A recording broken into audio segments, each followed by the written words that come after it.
Chapter 4. The Weave. They spent the rest of the day in the garden, breaking only for a short lunch of bread, olives, and a bit of soft cheese, which she hardly touched. Vesper was too excited and had no appetite, but her aunt forced her to eat.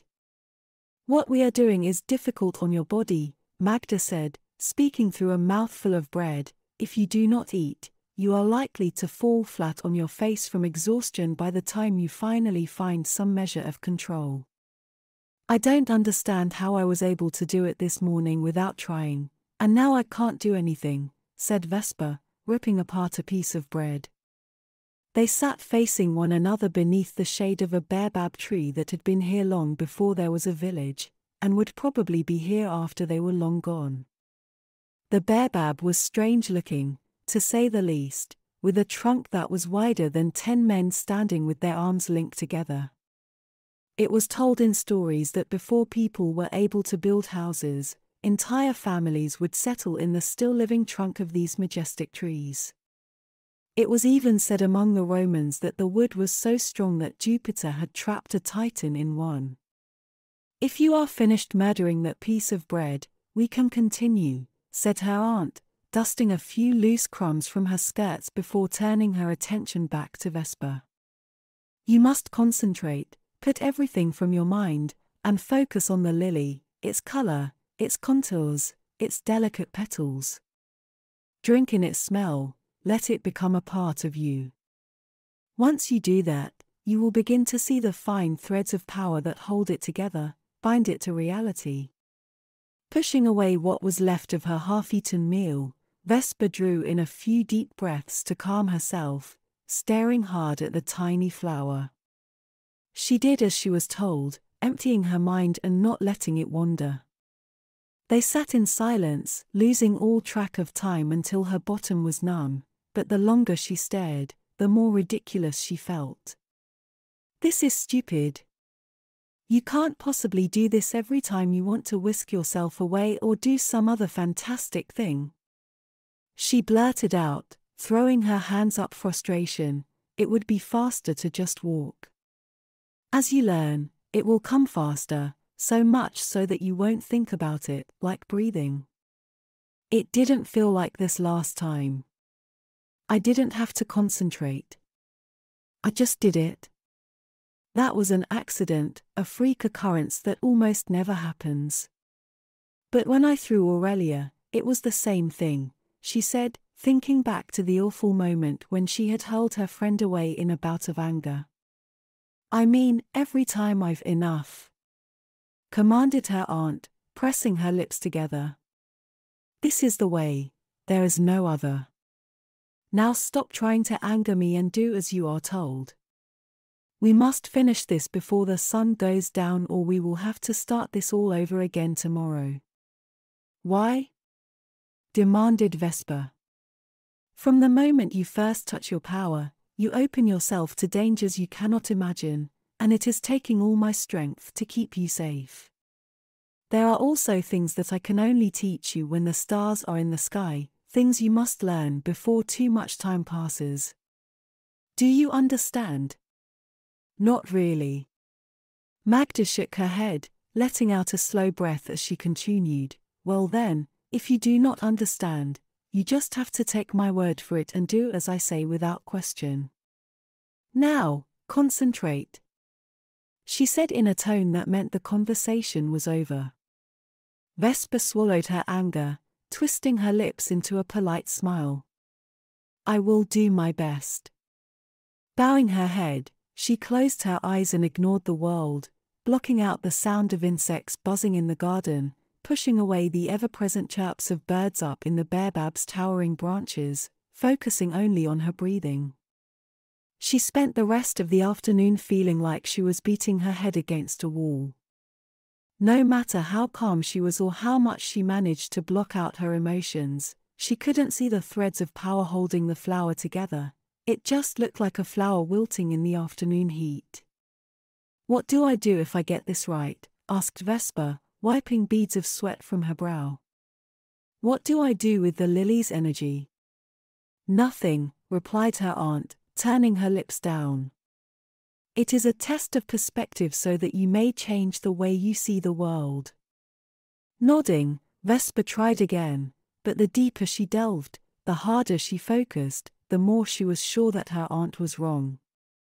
Every fiber of her soul told her this was not the way. Ignoring Magda's voice, she went back to both moments, trying to remember the feeling, the emotion.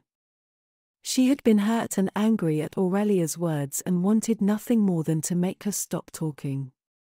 She had been angry. Then this morning she had been thinking about how she had never seen ice, how cold it must be, and how nice it would be in dealing with the heat. Vesper blinked, and suddenly the flower in her aunt's hand pulsed like a beating heart, a soft glow appearing around it, flickering like a candle in the wind. On impulse she reached out, cupping the soft glow in her hands and drawing it in close to her chest like a precious gift. Vesper. "Stop!" screamed a muffled voice, sounding as if it was coming from far away. She cocked her head, unable to tear her eyes away from the glow, relishing in its warmth, feeling like she was floating in a bubble of pure joy. "You must listen to me. Come back, child." Filaments of bright light shot out from the ball of energy cradled in her hands, and a smile creeped across Vesper's face as she followed the threads, each one casting out to touch a tree or a bush close by. She finally gazed at the voice screeching at her, only to find her aunt looming over her with a wide-eyed look of terror on her face. "It's so beautiful," she said, her breath catching in her throat. Looking around, her jaw fell open. The entire garden was covered in a vast tapestry of light.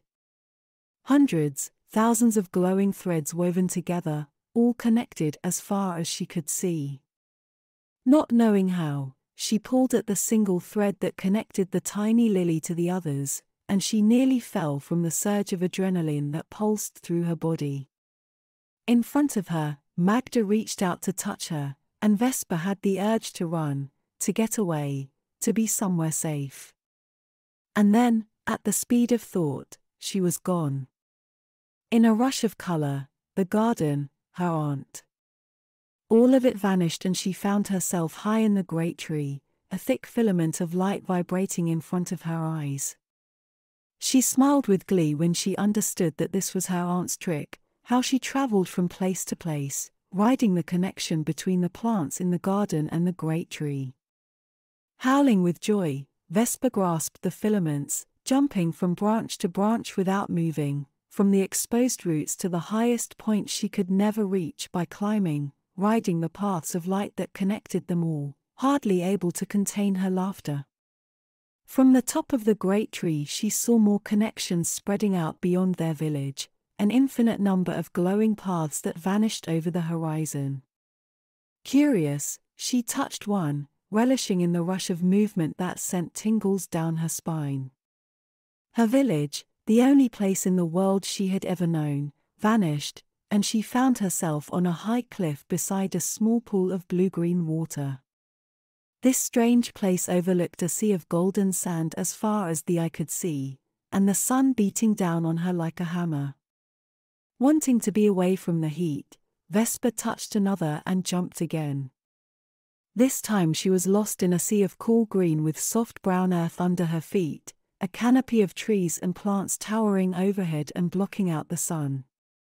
All around her, birds she had never seen before sang and chirped, and she flinched when in the distance she heard the haunting screech of some strange beast. She reached out to touch another string when a shadow fell over her. "That is enough, child," said her aunt, appearing in front of her, blocking her path just before she could jump.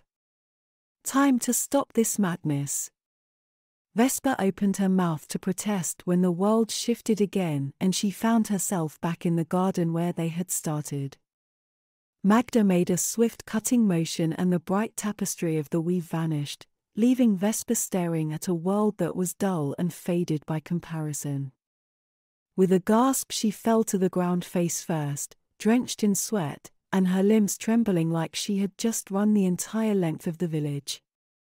She lay there clutching at a pain in her side, sucking in deep shuddering breaths, trying to calm her pounding heart. Rolling onto her back, she found her aunt standing over staring, her face haggard, sweat dripping off of her temples. "I'm sorry, Auntie," she said, trying to sit up and thinking the better of it after the world started spinning. "Sorry? Is that all you have to say? Have you lost your mind?" she said, crossing her arms under her breasts. "You could have died, or worse, killed someone with the amount of power you were drawing on." "I just did what you asked," Vesper said, trying not to smile when she remembered the rush of adrenaline coursing through her blood, the wonder of traveling along the threads of the tapestry. "Fool girl. I asked you to focus on a single lily. To see the energy nesting in its fragile petals, but no. As always, you must run before you walk. Look at what you have done." "What did I?" she began, only to have her voice catch in her throat. The garden had gone from a palette of vibrant color to a uniform shade of dull gray, or worse, was simply gone, leaving a pile of dark ash that swirled like little dust devils in the blowing wind. "How?" Vesper demanded. Her aunt let out a deep sigh. "When I told you about energy, did you not listen? The weave connects all life, but energy is not finite. Just as if you had walked across the village takes strength from you, the cost to flitter from place to place must be paid, and you, my child, destroyed my garden to pay for your amusements." "I'm sorry," Vesper answered. "Sorry," snapped her aunt. "Yes, I'm sure you are. But it doesn't change what you've done, nor does it change what we need to do. Go to the house, get some rest. You will need it for tonight." Vesper began to apologize once more, but thought better of it when she saw the fury in her aunt's eyes. Thinking it would be better to apologize later, she rose to her feet on legs that shook like a newborn foal, and without another word she stumbled her way into the house, using the walls to hold herself up until she made it to her room. She fell into the narrow bed and sighed, exhausted, yet strangely satisfied. She had been right. She found her own way to do things even if her aunt had told her they were wrong. Her eyelids were heavy, and sleep came easily as she drifted off with a wide smile on her face, dreaming of a warm web of light covering her, connecting her to everyone and everything. Vesper was content at what she had done, and excited for the future.